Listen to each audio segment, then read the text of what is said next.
Here comes Aunt Lizzy. She got all dressed up. Help her up there, Paul. 1, 2. Am I doing that, Joe? Okay. A nice hand for Aunt Lizzy right here.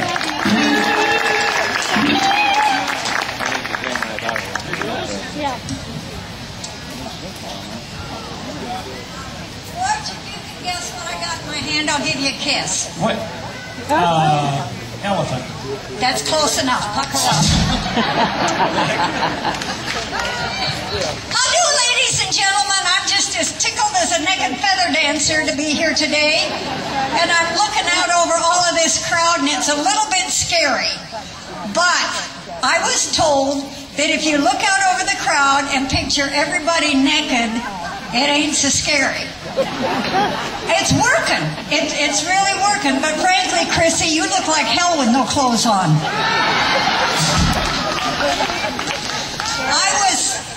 I was in Florida, and naturally while I'm there, I have to get a swimsuit. Now, I wanted to show you my swimsuit. Sir, quit drooling. I ain't gonna undress. I undressed one time in front of a doctor, and he looked at me and he says, "God, lady, that's the ugliest body I ever see." And I said, "Really? That's what the other doctor said, but I wanted a second opinion." There's my swimsuit. It ain't nothing but butt floss. I got a bucket down here someplace. That ain't all I got down there. I just bought a new bra. It's a 36 long.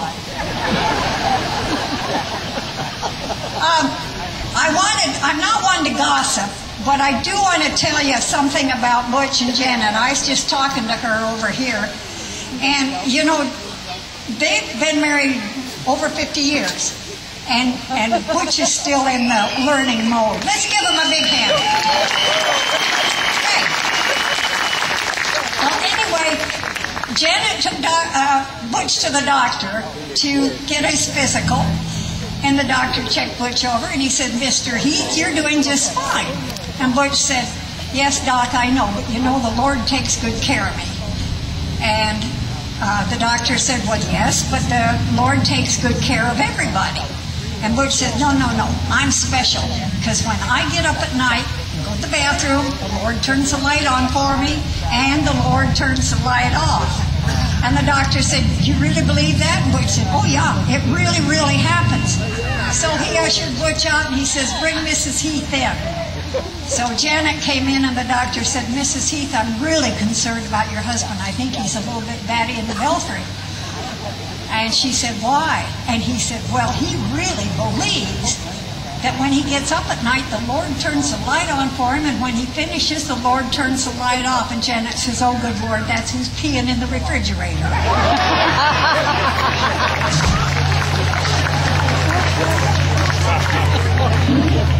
So I'm telling all the stories. Is there anybody out there from Texas?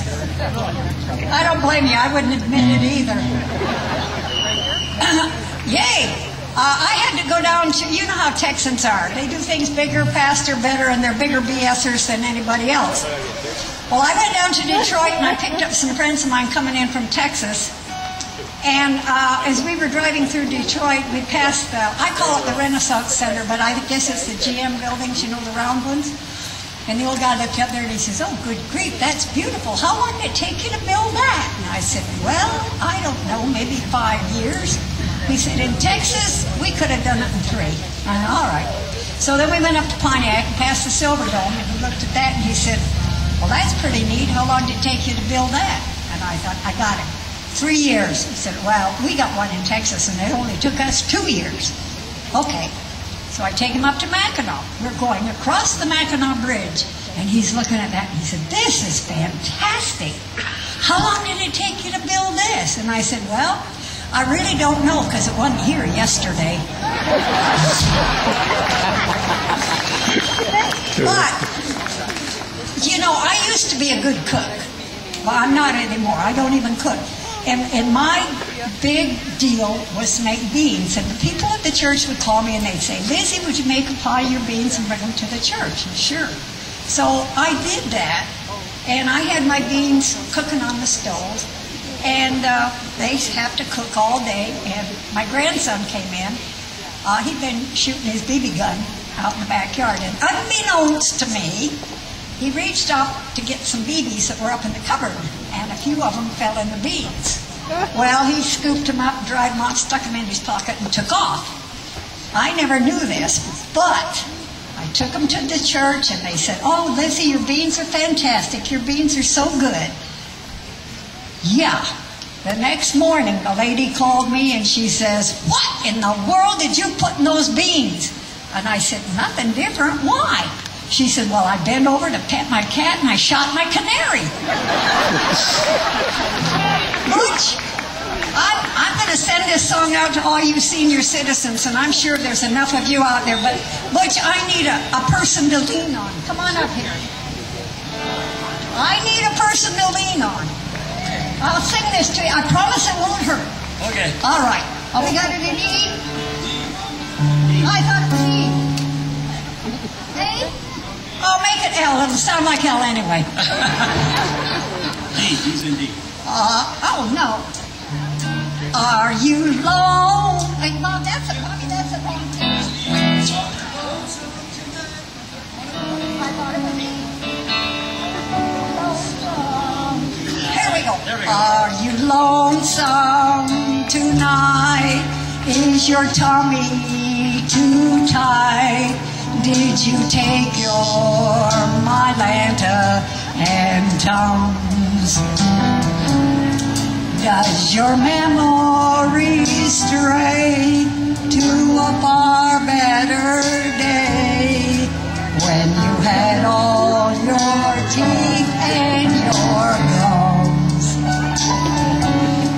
Is your hairline receding and your eyesight is dim? It's hysterectomy for her and it's prostate for him. Do your knees predict rain? Is your back full of pain? Tell me, dear, are you lonesome tonight? Second and the last verse. When you're hungry, she's not. When you're cold and she's hot, then you start that old thermostat war. When you turn out the light, she goes left and you go right. And she hears that most ungodly snore. Oh, you once were so handsome and witty and smart.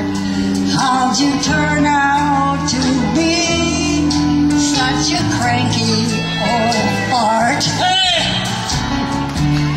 Have no regrets, 'cause this is as good as it gets. Tell me, dear, are you lonesome tonight? And Lizzy.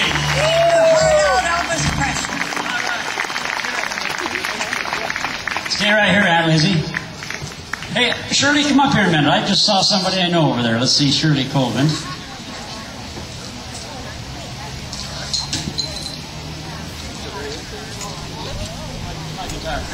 Now, every year, you know, we give an award to people. Shirley was our first recipient. She'd been in business for, what, 50, 60, 79 years. Oh, 67 years. Nice hand to Shirley Colvin. She's the mother of the Troubadours. Grandma Shirley, we call her. She's going to come up and join us on the last song like we always do. But so now we got to do our reception. I hope the person is here. I haven't seen them yet, but I'll be embarrassed if they're not. But this recipient has well over 50 years as well in the country music business. Started out many years ago as a promoter, a booker, a manager, a driver, a hooker, that's right. a publicity director for a group of young country musicians. And there's not too many young country people around anymore, so we want to keep them going. They